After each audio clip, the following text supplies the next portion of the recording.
Hello বন্ধুরা, সবাই কেমন আছো? আশা করি ভালোই আছো।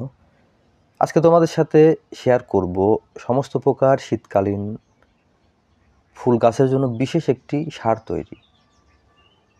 এই সারটি মূলত দুইভাবে তৈরি করে দেখাবো: অর্গানিক প্লাস রাসায়নিক এবং শুধু রাসায়নিক। শীতকালে আমরা যে সমস্ত ফুল চাষ করে থাকি, গাঁদা, চন্দ্রমল্লিকা, dahlia, Dianthus, petunia, ester, cosmos, সূর্যমুখী, জিনিয়া, ক্যামেলিয়া, আরও বিভিন্ন ধরনের ফুলের চাষ করে থাকি। বিভিন্ন ধরনের ফুল গাছের খাদ্যের চাহিদা ভিন্ন ভিন্ন হয়ে থাকে। যেমন গাঁদা অতি জনপ্রিয় একটি শীতকালীন ফুল। এরা যে খাদ্যটি সবথেকে বেশি পছন্দ করে থাকে সেটি হচ্ছে এনপিকে 5-10-5।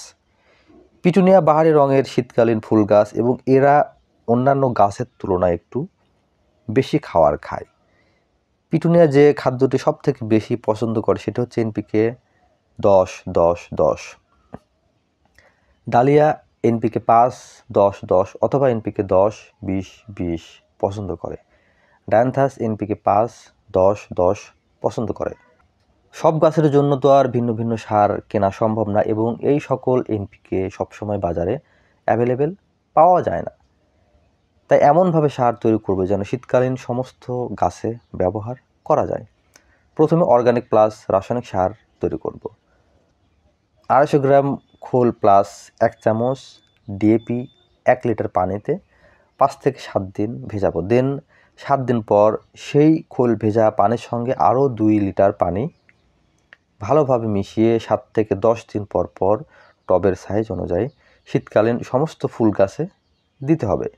এটি দিলে আর অন্য কোনো সার দেওয়ার প্রয়োজন নেই। তোমাদের কাছে যদি শুধু রাসায়নিক সার থাকে তাহলে 12 ইঞ্চি টবের জন্য 1/2 চামচ ইউরিয়া, 1 চামচ ফসফেট, 1/2 চামচ পটাশ একসঙ্গে মিশিয়ে মাসে একবার দিতে হবে। বন্ধুরা, 1 চামচ সার সাধারণত 7 গ্রাম হয়ে থাকে। একটি 12 ইঞ্চি টবের জন্য 14 গ্রাম সার প্রয়োজন। তোমরা তোমাদের টব অনুযায়ী সার হিসেব করে মিক্স করে নিবা। সবগুলো ব্লেন্ডারে ব্লেন্ড করে নিলে আরও ভালো হয়। তো আমার ভিডিওটি যদি ভালো লাগে অবশ্যই একটি লাইক দেবা, আমার চ্যানেলটি সাবস্ক্রাইব করবা, আর কোনো মতামত থাকলে অবশ্যই কমেন্ট বক্সে জানাবা। আজকের মতো এখানেই বিদায় নিচ্ছি। আল্লাহ হাফেজ।